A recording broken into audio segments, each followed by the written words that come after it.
All right. Thank you, everyone, for joining us on this Friday. As I was just mentioning, we are rounding out our Spotlight series here with Kenzie, and we're going to be talking about microservices. So my name is Ann Erpenbeck. Just want to thank everyone for joining us today and everyone that's been joining us throughout the past 4 weeks. I run our workforce transformation solution, and we wanted to bring together our Elevate and Project Patriot folks just to, kind of continue sharing information. I know a lot of events have been canceled or turned virtual, and so we've been really fortunate to have so many volunteers that have been able to join us and share, things that they're passionate about and really, provide some information during these times. So thank you, Kenzie, today for joining us and running with this content. And I'll go ahead and let Hannah do a brief introduction for you.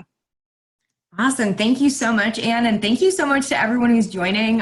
For those of you who've been on it for a couple minutes, this is our very last presentation of the series. So I'm excited for Kenzie to share everything with you. So Kenzie graduated. Oh, by the way, I'm Hannah. I am our program coordinator for the Elevate program here in Detroit.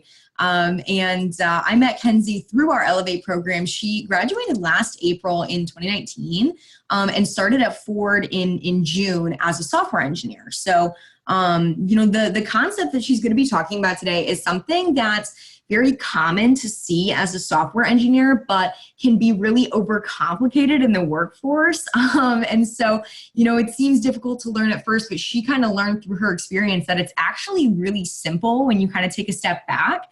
So she wanted to break down the basic concepts for us and just make it more digestible and relatable to people who are maybe coming into the field at an entry level. So I'm really excited about what she's put together today. So whenever you're ready, Kenzie, you can take it away. Thanks, Hannah. Thank you, Anne. Hi, so I'm Kenzie, and as I said, today I'm going to be talking about microservices. The big point that I really hope you take away from this is a better understanding of the importance of effective and reliable communication in software engineering, whether it be a service or person-to-person communication. So first, just a little bit about me. I'm a software engineer. I went to Oakland University, go Grizzlies. I am a cat mom to my two handsome boys named Cash and Data, and I am a self-identified shopaholic. I have bought 10 pairs of shoes since I've been in quarantine, which is kind of funny, so that's why I share it with you to lighten the mood, but yeah, that's just a little bit about me. Some presentation highlights. I'm going to talk about really my why, like why I want to share this with you. I'm going to go over the evolution of software architecture, define microservices, talk about how to develop them, share some essential technologies that I think are best for beginners to learn, and then go over some key takeaways. So first, I started as a software engineer at Nexus Technologies, where I was on Team Athena. I was an intern, and we did things with e-closing, so remote online notarization, people buying houses. It was just one big application, basically, and when I came into it, I was more concerned with learning how to code, so I never really paid attention to the architecture of the system or thought about how to make it better, and I wasn't really focused on that, nor was I guess my team. We were also just focused on the code. But it was still a really great system. It was so different from what I'm currently doing at Ford, where I work on a team where we have a lot of services that are more independent, I guess. And it kind of introduced me to this concept of trying to make your application more of a microservice-oriented architecture. I work on the vehicle enrollment team, so we put products on your car, basically, and that's my team right there. We were a fruit salad for Halloween. You can see that I am in the front dressed as a pear, and my friend behind me is also dressed as a pear, and we were a pair of pear programmers, which was awesome. Everyone was going to be a pear, but pear costumes are really hard to come by. Go figure. So we were fruit salad, but yeah, so the things that I've learned comparing my two experiences are really what inspired me to kind of explain something that before was really intimidating to me. Like the idea of software architecture, I was like, whoa, like, oh, I don't know about that. And yeah, so I really just want to drive home the point that our services communicate just like we do when it comes to these sort of microservices. And the more that you know about communication between them and then also between people will really help you get farther in your field. So I'm going to use pizza to explain software architecture. First, we have this beautiful large pizza that has a bunch of different toppings on it, and it's like it can feed people that have different likes. And you can see that the microservices one are just a bunch of personal pizzas, and looking at them, you can tell that they're different. So the big pizza has different toppings on different slices for the people that like different things. And then the personal pizzas, everyone would, in a sense, have their own. So in theory, it's the same amount of pizza. You're serving the same amount of people. It's just how the pizza comes and whether or not it's a pizza or it's a piece of pizza that's dependent on other pieces to be a pizza. That makes sense. And now I'm gonna talk about some tech terms in this situation. So for example, I'm going to talk about services in general. I want you to think about that as a pizza delivery order. So that would be like an application or collection of applications that are responsible for a program like Netflix. So with pizza order, think like, okay, we got one large pizza for my group of 4, or we got 4 personal pizzas for my group of 4. And then microservice is going to be those personal pizzas that sometimes make up an order. Those are applications well hold one responsibility versus a big pizza, which holds a lot more responsibility. So a personal pizza microservice is basically like a service that keeps track of your favorite shows on Netflix. That one is a very specific service that does one thing. It keeps track of your favorites. And then another thing that I might talk about is class. So that is basically a slice of pizza. It's functionality within an application. So it's a part of one application and it has one functionality that adds to that responsibility of the overall pizza. An example with the Netflix would be like a class that sorts your favorite shows by the day that you favorited them. Okay, so here we're going to talk a little bit about the evolution of software architecture and why it started in one place and is now progressing to a completely different direction. So originally, people just started making apps. It's kind of like how when I first started, I was just focused on coding. That's kind of how the monolithic approach got started. It's just like you have this thing you want to do, so let's just do it. And then as you go, you're like, oh, well, I want to make this slice do this. And then you add a different sort of topping to a different slice. And then before you know it, it's like a lot of different slices of pizza in one. And this was originally replaced with service-oriented architecture, which you can think of as personal pizzas that share a box because they're kind of like a big, large pizza in the sense that they all have a similar dependency, being the box. Also, this is not an advertisement for Pizza Hut, but I do really like Pizza Hut. Anyway, so it's kind of like the large pizza in the sense that it shares a dependency. In the case of service, it could be like a data source, database, but also those services have individual responsibilities. So there are still some benefits that we would see in microservices, which you can think of as personal pizzas that have their own boxes because there's one responsibility per service and they're supposed to be completely independent of each other. So they have their own database and they don't require the other services to function properly. Some pros and cons. Monolithic services are simpler to deploy. So if you're making changes and updating the current system, they're easier because you set them up once and that's it. You don't have to remake the same application a few different times and then change the logic.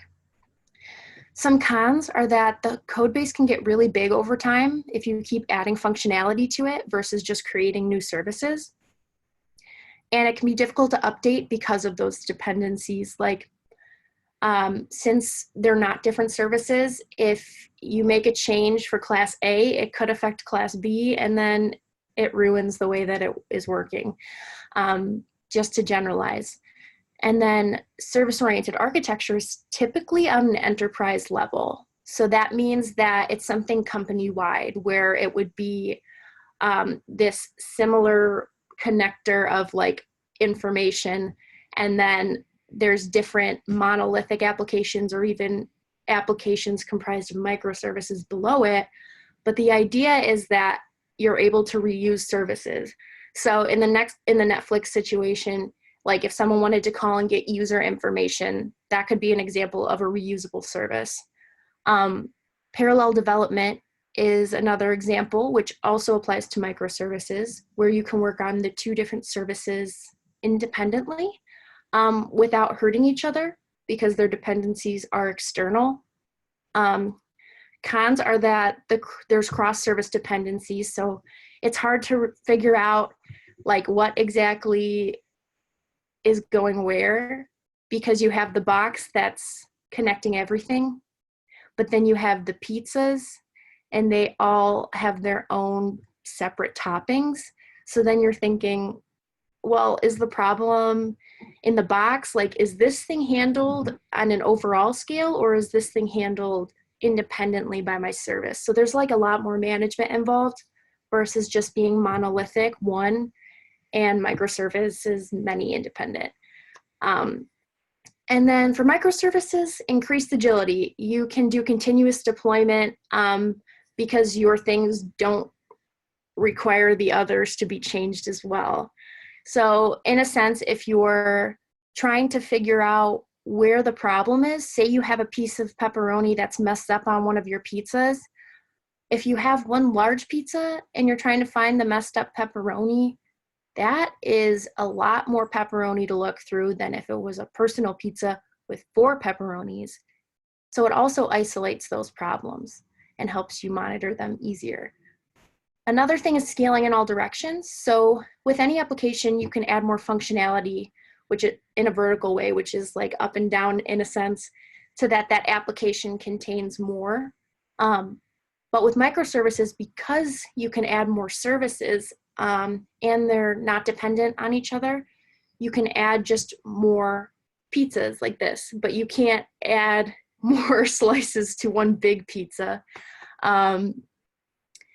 And a con is that there's no centralized database, so you do need to do extra work if you want to keep track of where something is. And then there can be code and data duplication. So with communication in these microservices, a lot of the ways to communicate are reproduced in code. They're duplicated because it is very similar. But I truly believe that those cons are outweighed by all the pros of microservices. I want to see if I can make my, can you see me right now? Hannah, I don't know. Yes, we can see. Oh, you can? Okay, Yeah. I can't see me, that's why. Okay. No, it's okay. I just want to make sure because I'm using my hands. So I want to make sure when I'm like this. Yeah, no, we can see. Yep, you're all good. Oh, And okay. you're doing great. This is awesome. I've been laughing, you know. Okay, good. I love the humor that you bring into this. So I just been laughing to myself, which is normal for me. So thanks for that. A reason why I think this is so important for people to know about is that predicted by the International Data Corporation is that by 2022, 90% of all apps will feature microservices, which if you're going to become a developer or you're planning to be in the technology field, this is very relevant for you. I just want to give an example of how Netflix uses microservices. I don't know if this is exactly how they use it, but this is an example. They have over 700 microservices that they manage that creates the system that we all know and love. First, one, for example, deducts the monthly fee from your credit card, so that's its own responsibility. another that keeps track of what you've watched and where you stopped watching, and then another one that looks at history to suggest what else you might like. So all of those pop-ups that say, hey, you watched Criminal Minds, I think that you'll like Law and Order SVU. There's an app for that. And they all come together to make a microservice architecture for Netflix. So this is a really sad video. I'm sorry if it makes anyone cry like it made me cry, but that pizza is really big and it's falling and it's basically ruined. I show you this not to make you sad, but to tell you that as a developer, this is sometimes how it could feel if your entire application got messed up. The good thing about microservices is that if you were to push something that broke your code in a sense, or like caused a big bug in production that stopped everything from working properly, the theory is that if you were to drop one large pizza, that would be pretty devastating. But if you were to drop 1 out of 8 personal pizzas, that would be less devastating.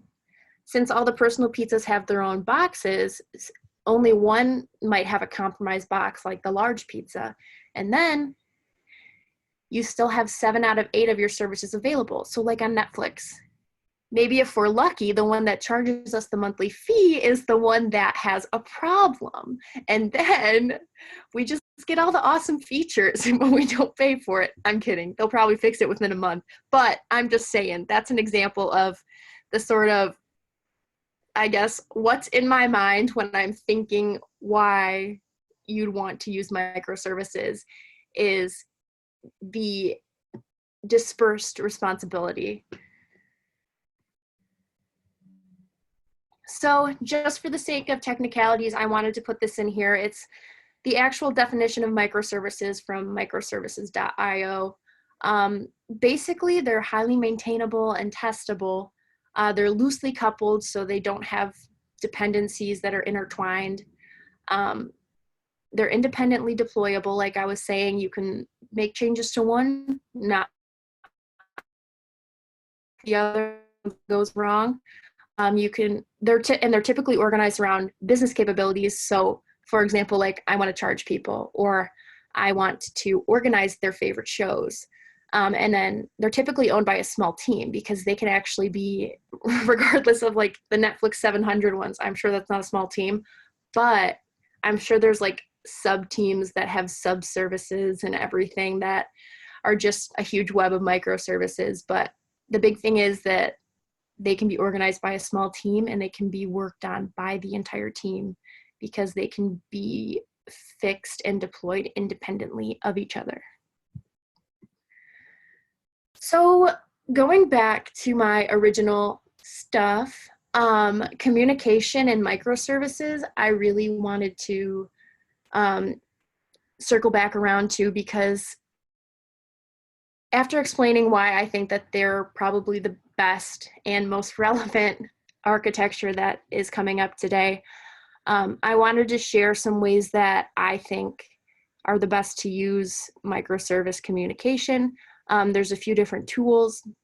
And this sort of communication between microservices, it's really important that it's reliable, because you could stop something in its tracks and it would just ruin the whole flow of that microservice architecture. So if things are supposed to go like flowing from one to the next and over, those other apps won't know if it's not receiving something because it doesn't know. It's basically oblivious. So if an app were to have a problem, that would be independent, but still you want to make sure you use the most reliable and understandable technologies to connect them and to help them communicate efficiently, just like we communicate efficiently with our team. So I'm going to talk about REST APIs and Kafka. I think they're the most reliable and efficient, and best for new devs to learn, especially. So REST API calls. A lot of you probably know what REST APIs are, but basically it's like one service calls another. They're really like phone calls. So for example, there's a client and a server that are independent, and the client would be you, ordering a pizza, and the server would be Pizza Hut taking your order. So, for example, REST API actually uses very specific guidelines of how to call another service. Just like you would know this is the phone number to the pizza company, you would know when you're developing the call what it's going to be. So for example, in this picture here, this verb post would be to create a new entry. It's a common, so these verbs are common throughout all of the API, HTTP, REST stuff. Post to Pizza Hut, which would be like the URL in this case. And then you would have a body that had information about the pizza you wanted: size, large, toppings, cheese, pepperoni, shape, round. So that would create the new order. If you wanted to get information about your order, you would use the get verb with the same information, maybe even your order number. Put is to update an entry, so if you wanted to make a change to your order, and delete is to cancel or remove an entry. So another thing is that there's conventional response codes that you can get that you can use in your code to figure out what your next step is. 200s are pretty much okay, like these things are fine, like we did what you wanted, okay, created no content. So, but 400s are bad requests, so anything that starts with a 4, and that means that it's a problem from you. So that's something that you can put in your code to fix. You can have your developers look at in order to figure out what you did wrong. But 500s are all server errors. So that means that the pizza company is having a problem versus you having a problem by calling them and saying, I want tacos or something. They would be very confused and they'd be like, that is a bad request because we do not have tacos here. But yeah, now we're going to talk about Kafka. For this example, I want you to think about Kafka as like our current mail system, but not exactly. Leave some space for creativity because it's not exactly the same. Okay, so for the topic, think of the post office. That's where all of the information is stored. Subscribers are kind of like the people that are receiving mail. So you sitting at home waiting for, you know, your Lifetime magazine to show up. Publishers would be the company sending the mail, so the ones that are sending out those magazines. So in a more specific description, we're going to first start with the publisher, so the people sending us mail. So a company will send out a promotional mail item, but in this case, it's not the one that has to deal with the address or any of that stuff. It just sends a copy of it to the promotional mail office. So their work is already less in this situation. They don't have a specific destination address. They just go there and they just exist. That would be like if grandma sent you a letter and it went to the mail office and then there was just a copy of it there and everyone got a copy. They probably don't need it, but they would get it in this situation. Each company has their own mail person, which they deliver anything the company gives to them to that promotional mail office. If they can't deliver to it, it comes back to the company. It's like, hey, I don't know what's wrong, but the mail office was closed. And then it would wait some time before retrying. The next thing is the post office itself. So this is the topic, which is like basically like a cloud that stores all the information, like I said before. The promo mail office can receive messages from more than one company. It's just like a regular post office. But each mail person ensures that their one customer receives the messages from the office. So the mail people here are really responsible. They have a more difficult job than in our current mail system. It would be like if you had someone that was your mail person that like lived with you or something, like a personal chef, but for mail.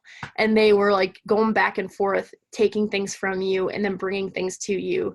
And this would be the case if you had like a lot of consistent mail coming in.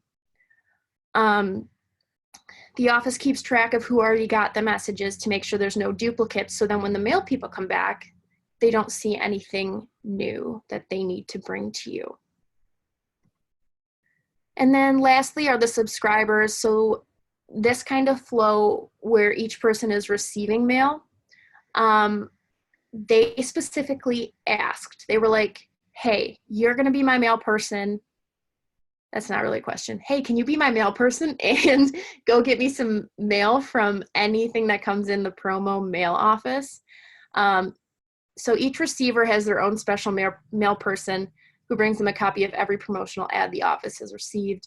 And then again, if it fails to deliver, it has its own retry strategy where the person will go back to the post office and be like, I couldn't find Frank, so I'm going to try again later, which is kind of nice because, you know, otherwise Frank would have to go there himself. So lastly, I just kind of want to go over these terms. Publisher, application sending a message to the specific topic. Subscriber, application or person waiting for that specific delivery from the topic. And then the topic itself, where the message is sent to and then copied from. Kind of like a database, but for messages. It's really a cache because it does expire, but it has those entries in there. And then the message channels are basically like our mail people today because they're the communication channels that transport the messages from the business to the topic, and then from the topic to the people that need the information. So basically, just looking at REST and Kafka, there are a few differences. They can be, actually there's a lot of differences, but there's very similar ways to use them, as in their effective communication for your applications.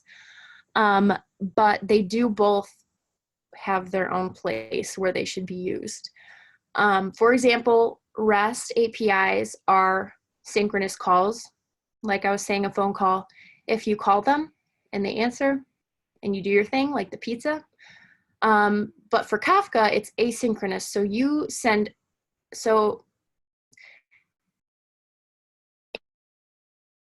you don't get a response unless you're waiting for one. So if someone sends something to you and then you receive it, that's more of like an asynchronous sort of situation. That would be like if I sent back mail to the promo mail office and said, hey, I got it. And then the promo person sent it back and was like, oh, cool, they got it. But REST is pull-based. So what I mean by that is the client, so us, we initiate that, right? We call the pizza place. But Kafka is more of a notification interaction. You don't really know, like you're oblivious to really what's going on until you receive a message. REST is a request response model where it has the specifics I went over about how to request things and what you can expect in response. And then Kafka is the publish subscribe model, which is very different in the sense that anything can be in that message. REST has one sender and one receiver in most cases, and then Kafka has many senders and receivers. So one topic can have a bunch of different companies sending things to it. So one mailbox can have a bunch of different promotions coming in from anywhere, and it can have many people receiving all of those promotions. But yeah, so it's just depends on what kind of communication you need. If you need direct communication that's very specific to one moment, REST is a really good tool to use. But if you have a big system where you have a lot of messages coming in, so like in Netflix, if you had a lot of messages coming in about who's logging in, that would be something that would probably be better to use Kafka for, because then you can send login information. Oh, this person logged in to the topic. And then you can alert those different services that need to start. For example, the one that finds your favorites, the one that suggests new things for you. All of those need to start up once you log in. So that's an example where Kafka would be better to use. Some of the key takeaways of everything that I was just discussing are that communication and engineering is important, and that applications are a lot like people. Effective communication can help you feel confident in delegating responsibilities. to individual services or teammates, and it can help reduce dependencies and just make sure that your system works like you want it to. Kafka and REST, I believe, are vital technologies that I really suggest learning if you are just entering the field or if you are a new dev. And then microservice architecture, I think that it's definitely worth learning because you'll most likely use it in a dev role, considering the stats. Plus, it's something most entry-level devs probably don't know much about, so it might help you get ahead or get sort of an edge on things. I wanted to end with this amazing Baby Yoda meme. So basically, junior dev watching senior dev copying the error message, pasting on Google, and opening the first Stack Overflow link, which is so funny if you're a developer because like when you first start, like I said, how when I was at Nexus, we really did not work the same way we do at Ford, which is fine. It was just different. But I remember trying to hide that I was looking up things on Stack Overflow and Google. And I was like, oh, I was just checking to make sure like I was on the right track. And it was kind of funny because at the end of the day, it's kind of just a commonly known thing that that's just what happens. And that kind of makes me laugh now because I could have just like, I guess what I learned from that is just ask all the questions, just be honest about what you know, because at the end of the day, it's so much more important to be someone that wants to learn new things than someone who knows everything. And that sort of communication will only help you improve yourself. And if you're working to always improve yourself and improve your communication with other people, that will only help you get ahead with the knowledge that you have or don't have. And overall, it'll help you with communication and software engineering. Thanks for your time and resources to learn more. Awesome. Thank you so much, Kenzie. That was great. I love the life that you brought to that. And I sincerely was just giggling to myself with all of your little analogies there. That was incredible. So a couple questions for you. So we've got some good participation from the group here. More so around, so you mentioned that a lot of entry-level devs may not have experience in this. Did you personally have experience in microservices coming out? And if not, how did you go about gaining that experience? No, I actually did not. So I didn't really learn about it at all when I was in school.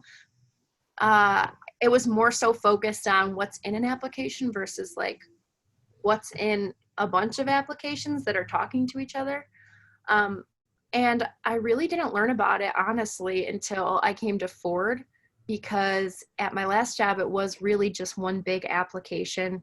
We did deployments every 2 weeks. Like things were very similar to the monolithic architecture that I was talking about.